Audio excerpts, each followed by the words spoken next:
Thank you for joining us. This is Paul Wilson. And Chris Emke. And you're listening to the Diesel Performance Podcast. Guys, the Diesel Performance Podcast Q&A Facebook group has been going really well. We've been getting a lot of activity, a lot of really good questions, really technical stuff, and I love to see the support from our listeners and our fans and just members of the group, people jumping on and answering that and getting involved in some really good conversations. Yeah, it's really starting to grow. As a part of that, what we want to start doing is getting our listeners more and more involved with the podcast. So in the future, we're going to try to pull more of those posts that happen in that group onto the podcast and talk a little bit more about them in detail. Okay. For today, though, I wanted to kick off the top with Duramax Tuner presents Truck Profiles.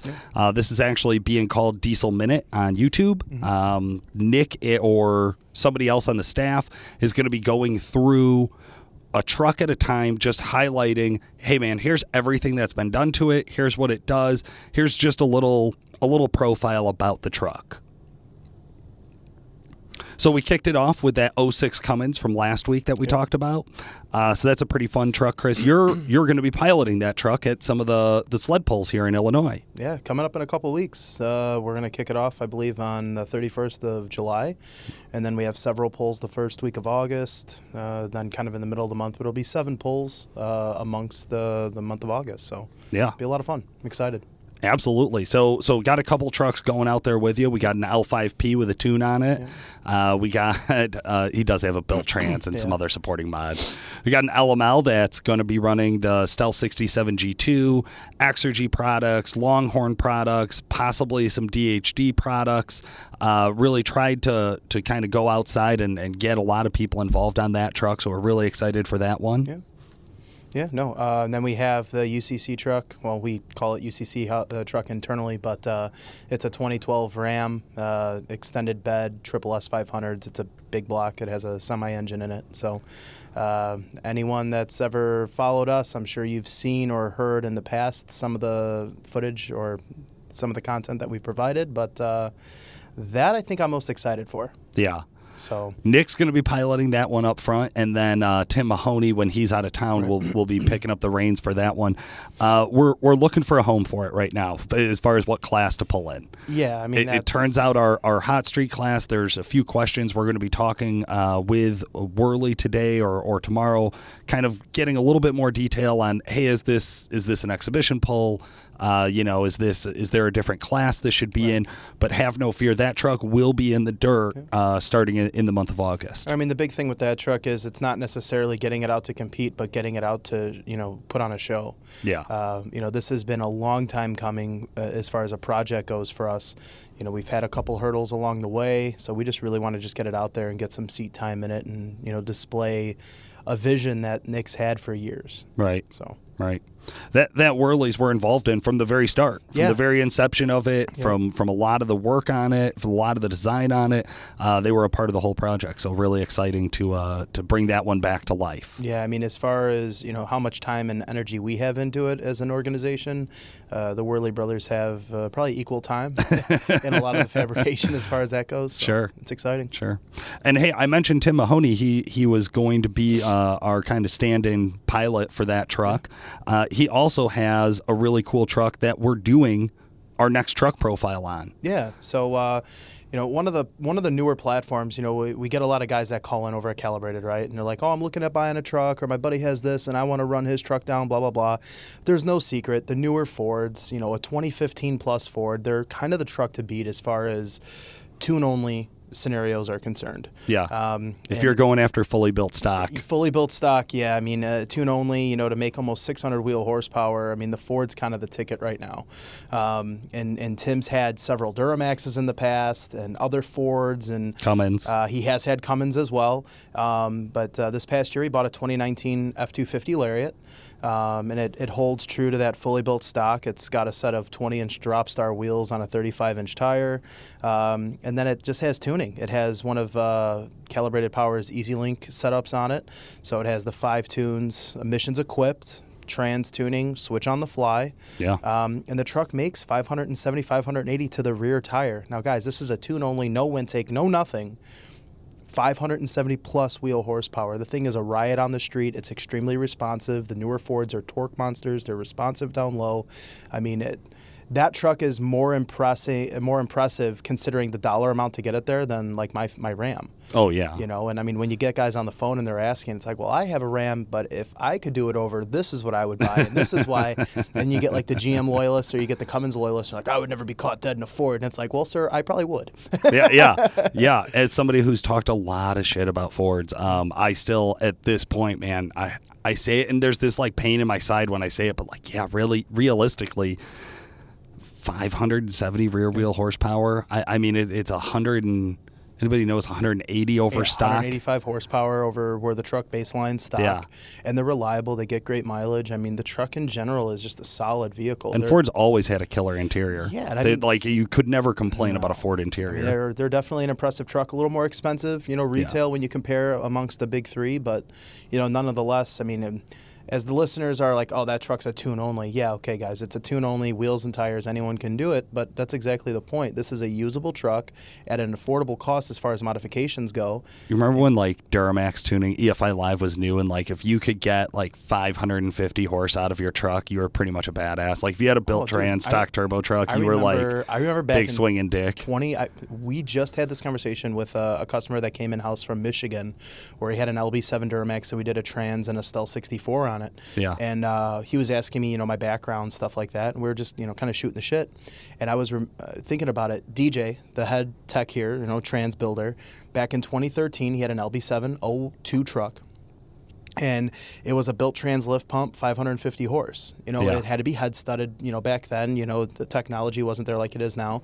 So he had to do head studs and head gaskets. He had to do injectors in the truck. Granted, it was a little higher mileage. So if you were to go with a newer truck, the injectors wouldn't necessarily be the case. But you had to do a $4,000 or $5,000 trans. You had to do, a $500-$600 lift pump. You had to do, $800 in tuning, back then to get it to make 540 wheel horsepower. Now you can literally take a 15-plus Ford, and for $1,300 for an EasyLink hardware and tuning, engine and trans, you could have a 550 horse truck. Right.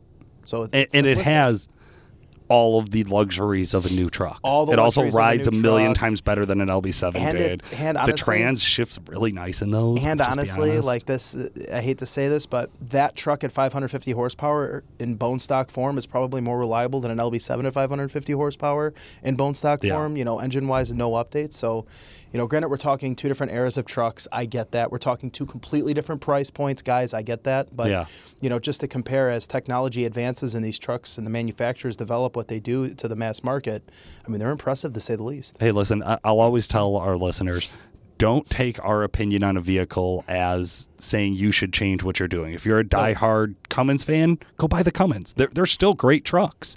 If you're a diehard Duramax fan, go buy it. That's awesome. They're great trucks.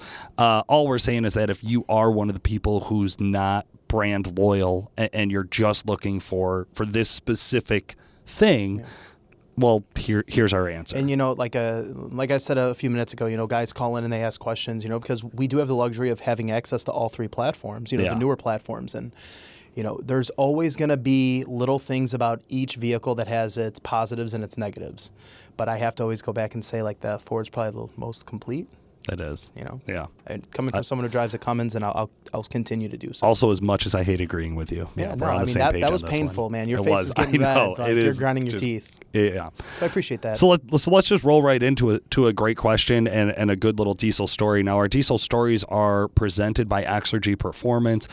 They supply all of our high-pressure fuel systems. So everything that's in all the trucks we've mentioned today that has a modified set of injectors, or a pump, CP4 pump, CP3 pump, whatever, it's all come from Exergy.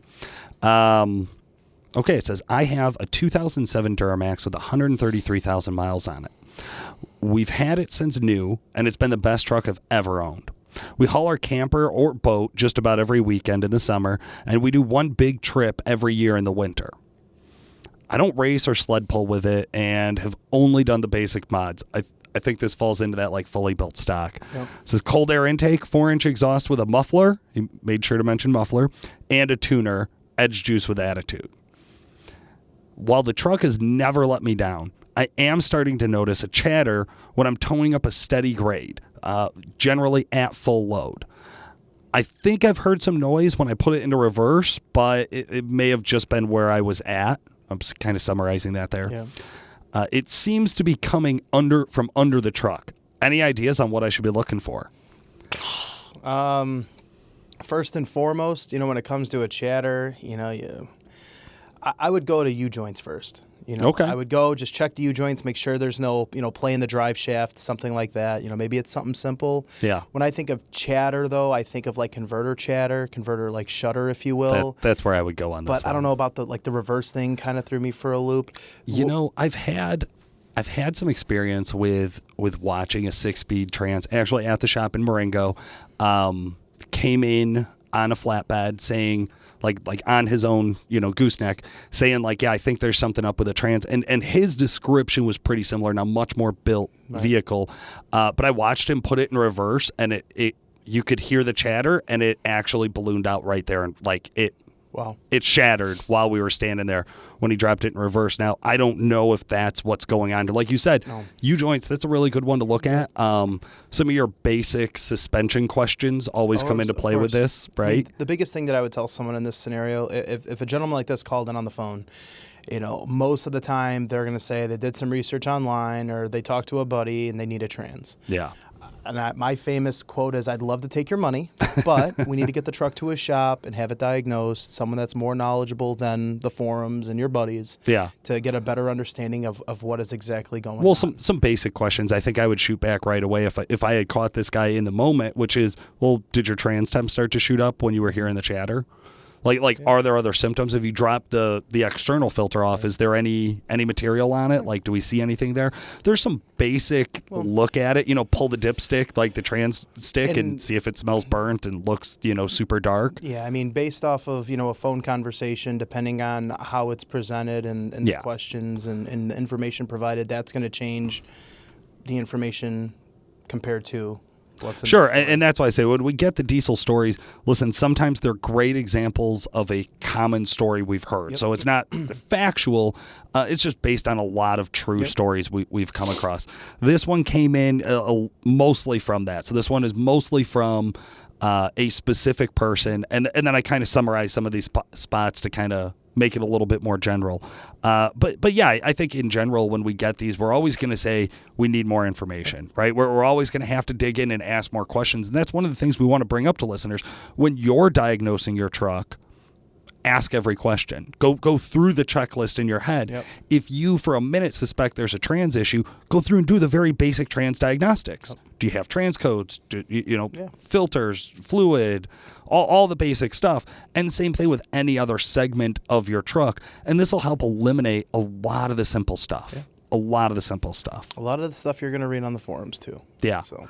Yeah. And hey, if you are on Facebook and you're used to getting your answers there, we definitely encourage you join Diesel Performance Podcast Q&A Facebook group. If you can find it on our Diesel Performance Podcast Facebook page, and I'm sure if you just search it in Facebook, it'll come up. WC Fab sponsors our From Facebook segment, and I actually have a specific message in this week from Cole Gosler. You can read this one.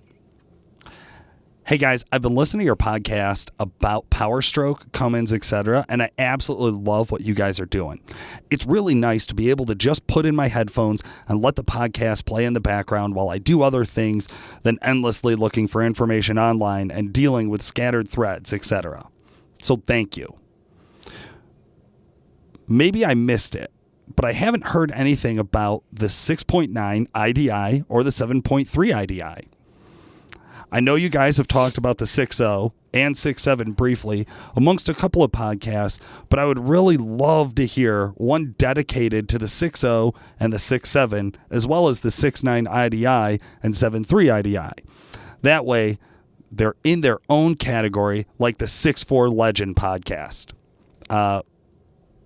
Okay, so Cole, few things. One, 6.4 Legend, that's J.D. Gleason. That was a great episode. Yep, J.D.'s a good guy. 6.0, we've had on Art Martinez. We've had on... Charlie Keeter. Charlie Keeter. We've had on just a lot lot of other 6.0 guys. Do you remember the budget build that we did? The budget build, Shibby? yeah. He loves the 6 liter one. Yeah. So we've done 6-liter pretty hard. But the 6.7, we love the 6.7 Yeah. Ford. So the 6.7 Ford, even the bastard child or the redheaded stepchild there, the 11 to 12s, maybe even really 11 to 14. We've even covered those. I still would look at one of those seriously. Yeah. I think I've referenced the 7.3 Power Stroke we've referenced the 7.3 Power Stroke because we did Hypermax and Yep, we did yep. Ron from Hypermax. Yeah, but when you're talking 6.9 IDI and 7.3 IDI, so just a little background, these are mechanical injection, Non-turbo. non-turbocharged. Right. Like, I don't even know if they make 100 horsepower. We have a hard time. So we've talked about this a lot in private, and I've had messages back and forth with other guys about this. And I think even the 6.5 GM falls into this. 6.5 fall into the segment. They're category. not. I can't get behind the idea that these are performance-based trucks. Mm-hmm.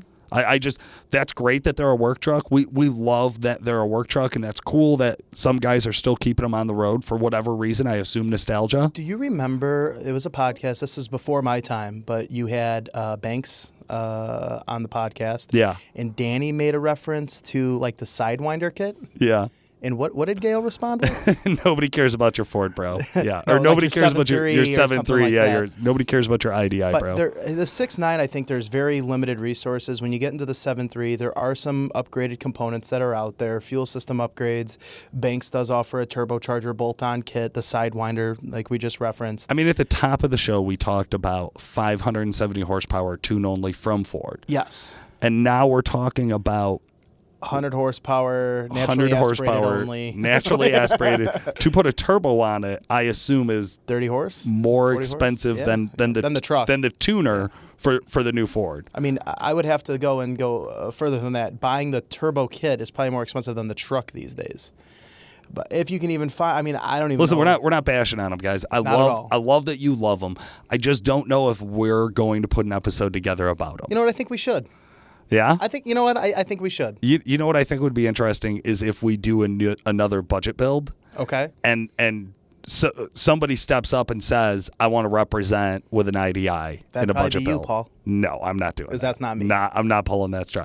If any of our listeners Yes. want to come on the show and they want to do a budget build episode and they want to represent the IDI, we'll have you on. Yeah. Done deal. And I'm sorry, guys, none of that BS where you get the truck and you just spray a bunch of nitrous at it. Like a full, thought-out build. We'll put the parameters around it. Yeah. But So we would definitely like that. if you're interested, contact us, shoot us a message, an email, call Chris, whatever. But let us know, and we'll put some rules around it. It's going to be something that either it's a daily driver or it's towing capable. Yeah. Right? So, like, no drag trucks, right? You know, things like this. Like, we want something that everybody can play in the game.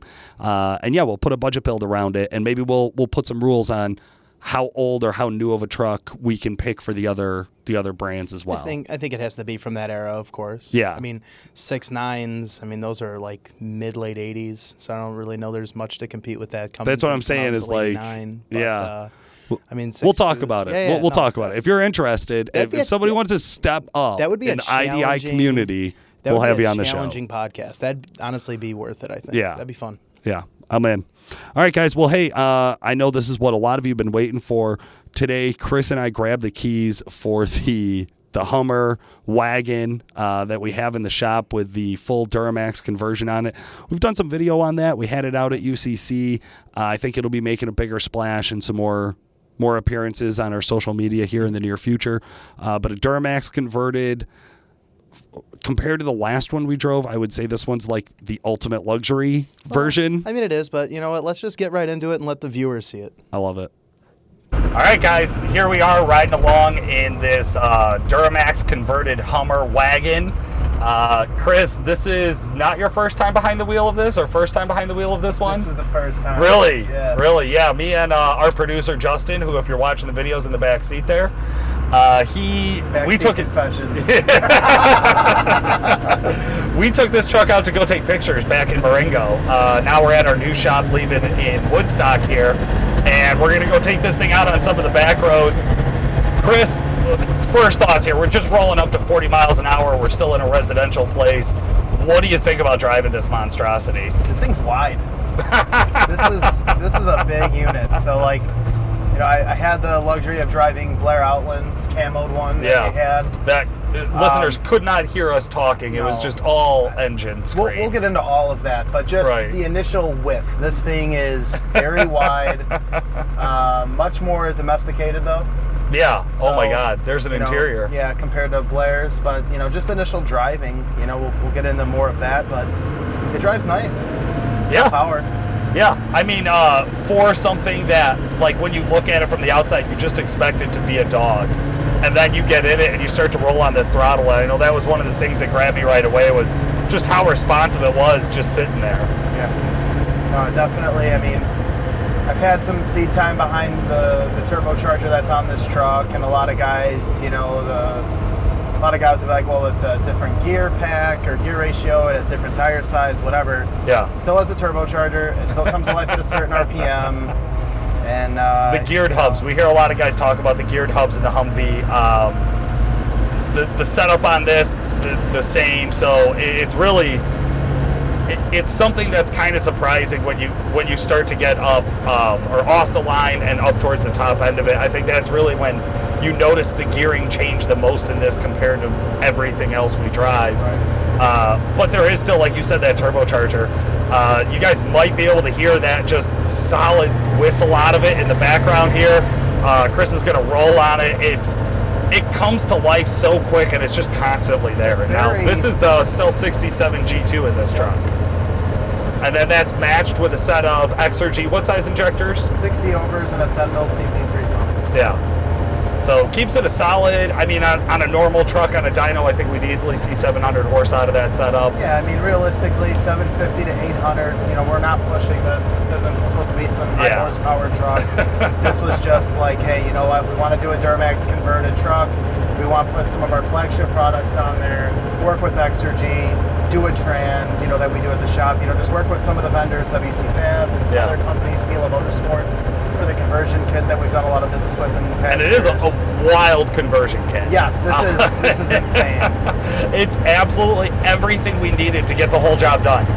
So you have a Hummer, you have a Duramax engine with an Allison trans, and you buy one kit and you're ready to roll. And it's phenomenal parts. It was all put together just with the highest quality and caliber they possibly could. I feel like we're chasing storms, like we're in like a movie or some sci-fi stuff, man. This is crazy. This is, I will say, from the passenger side, wildly uncomfortable. Super cool truck, love this rig, but riding around in the passenger seat, I'm not a super tall guy. I think pretty average. I'm 6 foot tall. One door handle over here, the piece of the door panel is pushed into one thigh, and my left knee is cut off by this tiny hole they cut away from the doghouse. Guys, basically, you guys all have buddies. You know, you go on long road trips, and buddies talk shit to other buddies. Yeah. I could run my mouth to Paul right now. He can't do anything. Right. He can't reach me. He can't get out of his seat. So, like, you know, Paul, F you. It is tight over here, and I know the back seat, pretty similar situation. I think a little bit more room width-wise for actually sitting in the truck and riding in it for an extended period of time. But yeah, if you're not a small guy, this it's got a lot of leg room if I really like stretch my feet out. But yeah, it's an awkward shape. The one thing I want to point out is, you know, the cockpit and the driver. You know, everything is facing the driver. The radio, the air and controls and whatnot.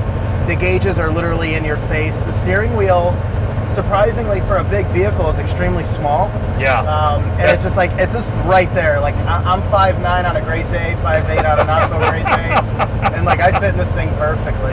Yeah. It's tight, man. I will say that. It is a tight fit. And the gauges, listen, like, we wanted to keep it original. Do you know what year this body was? I believe this is like a 95 or a 96. Yeah. It's right in there. It's the original 95, 96 gauges and dashboard, so it's all plastic. Oh, yeah. It looks very simple. They don't make them like these anymore, boys. It looks like it is 100% from that original era, which is kind of cool and nostalgic.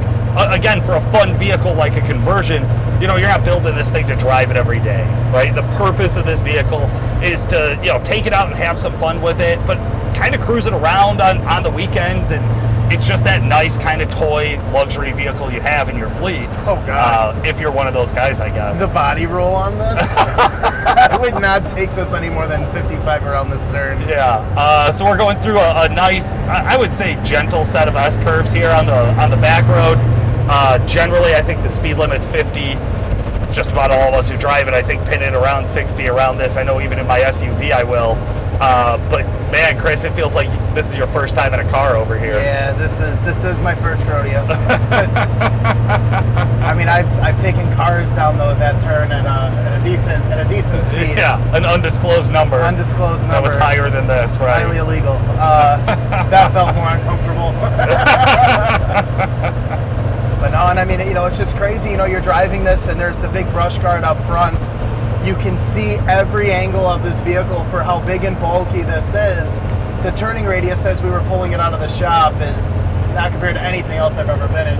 This thing can literally go in circles. But you can see both ends of the truck, so even though it's as wide as it is, it's very maneuverable, if you will. I don't know. Yeah, the pillars, these front pillars, they do kill me on the blind spots. I will say that. I would say they're like, maybe for you looking out, but for Yeah. me, there's like, this is one of the least blind spottable vehicle I've been in a while.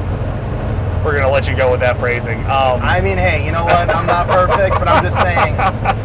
This is Nobody a was unit. confused about that. All right, everyone understood. But yeah, it does have pretty good visibility. You're sitting in a different position, I think, than what you usually are, right? Yes. So in your truck, you have this really short front end, rounded corners that come down. Your view of it, because your pillars are much larger there. Yeah. So it's definitely a different view and a different kind of perspective. But what we find here is that this is something, yeah, it feels pretty wide open, even for it being the enclosed wagon that it is. Chris, I want to talk a little bit about NVH, which is something that the new manufacturers are really on when they're talking about developing new vehicles. Okay. I know that's something that we talked about with the guys from Ram, the guys from Duramax. Just everybody in the market is talking about noise, vibration, harshness. So let's run that one backwards. Harshness, so ride quality. Do you get the big bounce, the sudden bumps? We're going over not a new road here. No. I would say this thing's actually really fucking smooth I would say compared to this for thing what it drives is. very plush. It's definitely an old like 80s Cadillac, 70s Cadillac. Yeah. It's a boat and it floats. It floats. I mean, this road that we're on right now, there's a lot of cracks and bumps in the road. It's not a new road by any means. It's just an old country back road essentially. And yeah, I mean, I've taken vehicles on this road where you feel all those bumps. Yeah.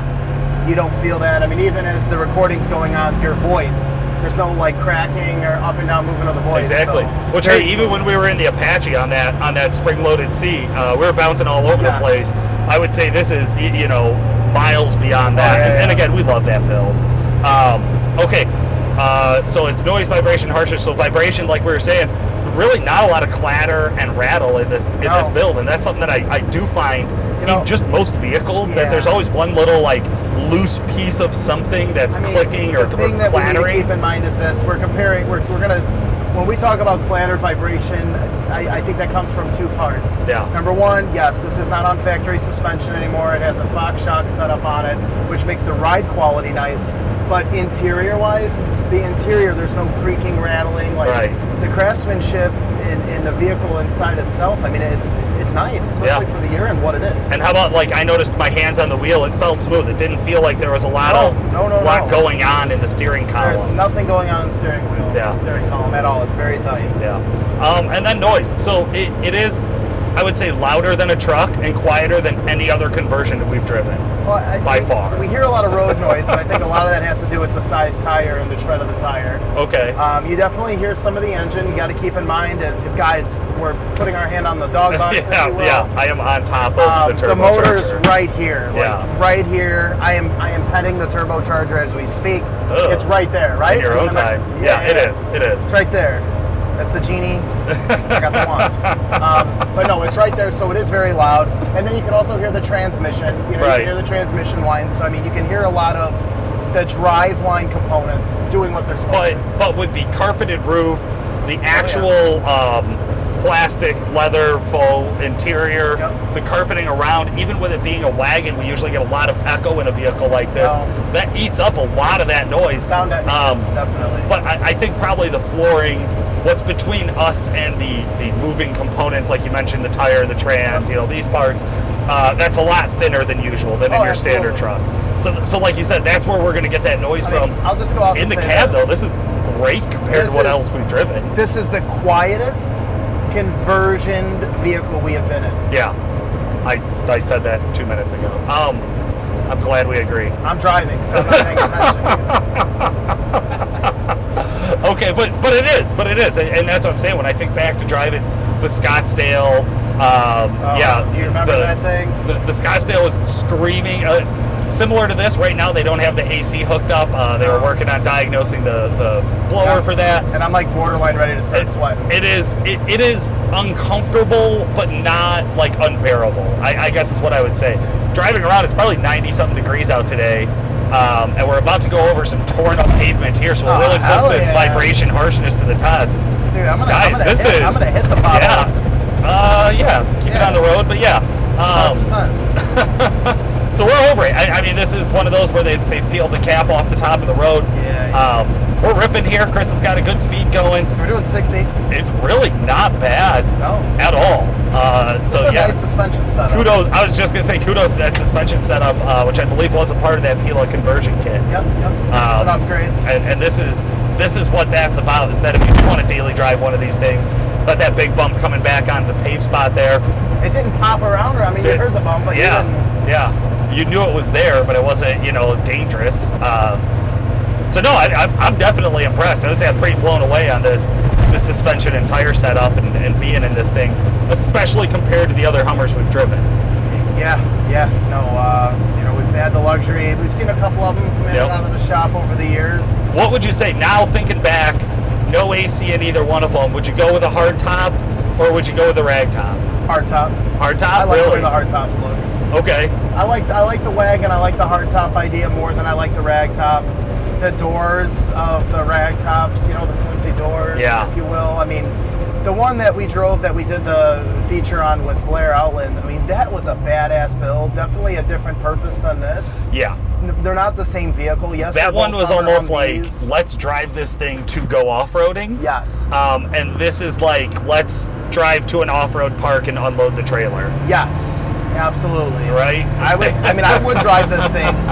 I would take this thing a few hours or go on a trip or something Yeah. like this. Yeah, and I think too, we got the windows up right now because we want to have better audio for the podcast and the video here.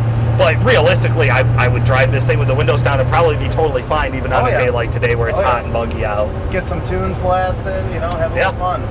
This does not have the super upgraded stereo to combat all of the road noise, which honestly, I know I'm getting old because I actually appreciate that I don't need the radio to be louder than the obsessively loud, like ridiculously loud vehicle I'm driving. Where at that point I know it just started to feel like noise. This is, like we said, a whole different perspective on what one of these conversions can be. And I like that, you could go to, what is it, Gov Planet or Iron Planet, and you could buy a stripped down military spec Humvee, or you could go out and spend a little bit more money and bring in a Hummer like this. This had a 6.5 when it came into us. Yep. And it still wasn't, as far as a luxury conversion Duramax powered vehicle goes, it wasn't outrageously expensive.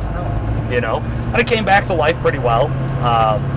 So I think what we're going to do is get a chance here to switch drivers. Yeah, I've had some fun. We'll this is a happy medium where we're at now, so we're gonna swap drivers and let Paul kind of take control of the reins a little bit and have a little bit of fun. I love it. We'll be right back. So still 67, a turbo All right, charger. Stealth 67 G2 on this thing. I'm getting out and getting it. Hey, we don't have a speedo right now, huh? Where you do? It's on the CTS monitor. Oh, With great okay. options with the Edge. Gotcha. And it's right there in the middle, so we're doing Look at that. 49 mile an hour right now. That's pretty handy. Yep. No, we do, yes. Okay, so we got some basic things up. Chris, when you set up a CTS monitor on a conversion, do you look at different parameters than normal? No, I mean, depending on what the engine is, so I will take a Duramax into perspective. Yeah. I'm going to monitor roughly the same things regardless. whether it's conversion or not. So I always like to monitor rail pressure actual and rail pressure desired. And the reason I like to monitor both those PIDs is rail pressure actual is what the ECM is actually asking the engine to do. And then the actual, right? Did I say actual or desired? Yeah, okay, so Sorry. desired is what the program. ECM is asking. Right. And then actual is what the truck's actually doing. Right. And you're able to compare those two numbers because that number is constantly changing by RPM and throttle response. Yeah. So whatever the load is under, that's going to dictate fuel pressure. So I always monitor that, boost pressure. I like to use the TCL, torque converter lockup. That PID allows you to see what gear the transmission's in and when the converter unlocks or locks. Right. So big thing. I'm a big fan of that. I like to do throttle percentage, believe it or not. For years, when I first started working over at Calibrated Power Duramax Tuner, and I would tune my own stuff, or Nick would help me with tuning, I would be like, yeah, I'd get into the throttle, and this is what the truck was doing. He was like, well, what was your throttle percentage? I don't know, Nick, halfway. Well, do you know? So I always use that because it allows me to be a little bit more in tune with, how the truck is reacting. It's so funny you bring that up. So the first time I went out for a test drive on a new tuning platform with Nick, he said, okay, go ahead and give it like 50, 60% throttle. And so I give it what I think is 50, 60% throttle. He's like, and keep going, and keep going, and keep going. And all of a sudden I'm like, wow, I'm really on this thing. He's like, yeah, most people have no idea what actual throttle percentage they're at. You feel like you're 50%. You might be the guy who's like me at 30%. You might be the guy like you who's already at 80%. Like, seeing that on there, I do feel like gives you a much better gauge of how hard you're working the truck. No, absolutely. And then, your boost pressure. I always like to monitor engine coolant temp. Guys, something that's very, very common on like your basic, Duramax, Cummins.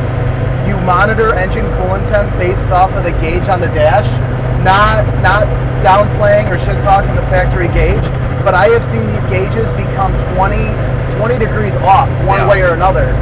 I'm not saying that it's every truck, but I like the Edge monitor because it's going to still monitor off of the factory sensor, but the reading is going to be a little more accurate. On my 07 Dodge, 20-degree difference. Yeah. Cummins, you're looking at a round dial with a pin through it as opposed to a digital readout of the screen. So it might be displaying correctly. It's just there's some scaling differences that come through when they move that. And then I would say, on like my Cummins, for example, with the MM3, I monitor line pressure in the trans, which is something that I like to watch. But for the Duramax stuff, with the Edge monitor, those are generally the big ones that I monitor. Gotcha. Yeah, I like that. I think that's a good one. Obviously, if you got a variable vane charger, I think vane position's a good idea to look at, and some other basic things like that. And it's the same thing on a regular truck as it is on a conversion. And whether that's some sort of basic swap over in an old C10, or if it's a big balls out, Pila conversion, Hummer, Well, a couple things I've seen going to the shows over the years and seeing some of the really cool conversions across the country. Guys don't even really waste their time doing a big dash with new gauges. They mount the Edge monitor in the center of the dash, and that's what they use to monitor all their engine vitals. Yeah, that's what Blair's was set up like. We've seen a few others, so it's especially when we were at UCC going through the show in China. It's There's very quite a few guys versatile. on that. And you know what? $430, $440, retail on something like that, it's totally worth it. Yep. And it's accurate information. Yeah. No, it's a no-brainer. Definitely a big fan there.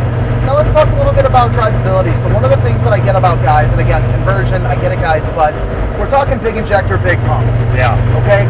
My friend told me not to go with a big stroker pump because of the drivability. Or my buddy told me not to buy a big set of injectors because of the drivability out of that injector. What do you feel as far as feeling of the injector pump setup? This is one of my favorites. So drivability most often to me relates to spool up. So how quickly is the turbocharger in the engine? How quickly is my power going to come to life? What's my acceleration rate? That has the most impact of drivability as far as tuning or modification setup goes, right? Other things that impact drivability are like suspension, tires, driveline, things of that nature. Braking, which is what I'm having to throw the hooks right now to get around someone on the side of the road here.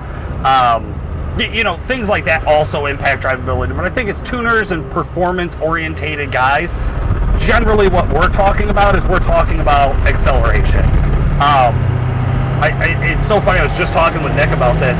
So injector size, if we would have run 60% injectors or 100% injectors, the turbo would have spooled up the exact same. It would have had no impact over the how quickly it spools up. That's going to have to do with the turbine wheel or the turbine wheel of the turbocharger. Yeah. It's going to have so much more to do with it than the injector size. Right. Injector size and drivability is, in my opinion, going to be about heat control and smoke output, which are clearly tied together. Okay. Right. If I got a whole bunch of smoke, I got a whole bunch of heat. Yep. So 60% injectors, we used to call that the edge of drivability. Because anything over that, 5 years ago, right?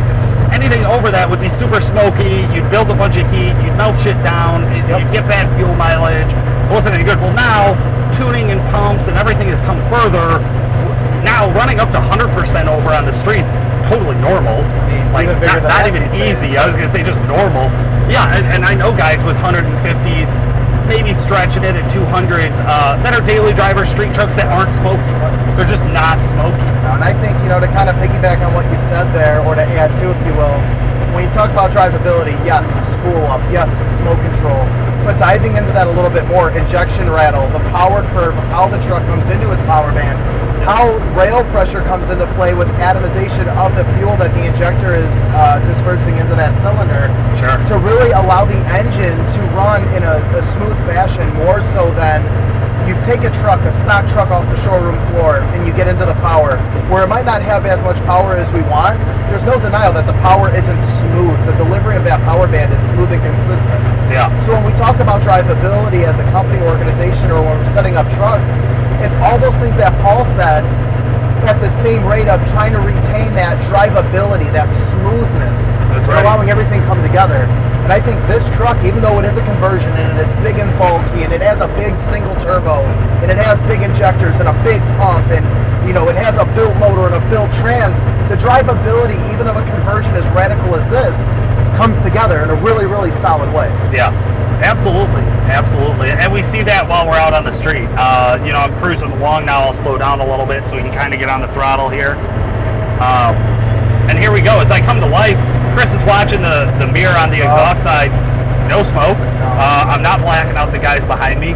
I come right back up to speed quickly, so not even watching boost pressure or vane position, just watching what's my speed now, what's my speed after 3 seconds. Truck comes right back to where I want it to. It accelerates real quickly. And when I let off the throttle, that's the other thing. I don't hear that turbocharger cough out. I'm not falling on its face the second I'm off the throttle. I think the big thing there, let's dive into VVT turbos real quick. Yeah. 5 years ago when we were talking about 700, 750 horse being like cutting edge, like, hey, that's as much power as you can make out of a street That was truck. a big. We had to that was a achieve big that. VVT too. We had to achieve that in a smokeless manner with compounds. Yeah. Stock over S400 frame style twin turbos, this type of fuel system. And even then, I wouldn't say there was any quirks, but that was the beginning cutting edge of, hey, this is what's possible. Right. Now we have a turbocharger. When we came out with like the Stealth 67, or when other various turbo manufacturers came out, back in the day, all that was available was like a drop-in 4094. That's where it. the turbo was very delayed down low. It took a while for it to come to life, and when it came to life, it was like, hold the fuck on, you're going for a ride. But that was north of 2,000 RPM. Yeah. You already lost the big operational window of where that engine's going to be able to make power, be efficient. Yeah. Now, years later, we have a turbocharger that's coming to life 1,700 RPM. You don't even feel the transition. It's just smooth. It's always making boost. It's just like crazy. That's what I love about it. It's crazy to see the technology advance, right? And all these technological advancements over the years, and parts from various vendors within the industry and the innovative. Well, I think that's one of the things that was cool about this turbo is that when they put it together, they looked at the vane size and height and depth. The unison ring for the travel. The unison ring to get it, like to make it custom, and like to actually go into things like that. That's not things we did 5 years ago. That wasn't an option. It wasn't a thing we thought of. So it was bigger wheels, and that's all we did back then. And now you get into balancing and testing and actually seeing what works and what makes minor an impact. port work in the exhaust housing, stuff like that. It's crazy. Every little thing to see how it all adds up, and you throw it in a truck like this. That honestly, again, it's one of those cool swaps that like we would just give a pass to on coolness. Like I would sacrifice some drivability Like, I to just have want to this point thing out, every day. we're 1,580 RPM, and you were at 5 pounds of boost. Yeah. 1,580 RPM, 5 pounds. Yep. Just Like cruising. it's nothing. like it's nothing. That's stock It's just what it turbo. does. That's stock turbo RPM and boost. Yeah. That's just insane to me. And it does it all the time. And that's, you know, listen, you don't build a vehicle like this to hide it in your garage. All right, guys, this truck has been an absolute blast to drive. By far my favorite conversion to date. Yeah, no question. No question. As far as what we've done on the podcast or what we've driven on tape, this is number one. I think the Duraburb's up next, which will put this to the challenge about the ultimate in drivability and comfort along with power and performance. Oh, yeah. But to date, right now, this is number one. This thing kicks ass. Thank you, Nick, for letting us drive it. Thank you, Adam Pila, for getting involved on the project. Exergy Performance, Jason Worley, WC Fab, and everybody else who makes this podcast possible. And of course, thank you to the listeners. For today, this has been Paul Wilson. Chris Emke. Thanks for listening or watching.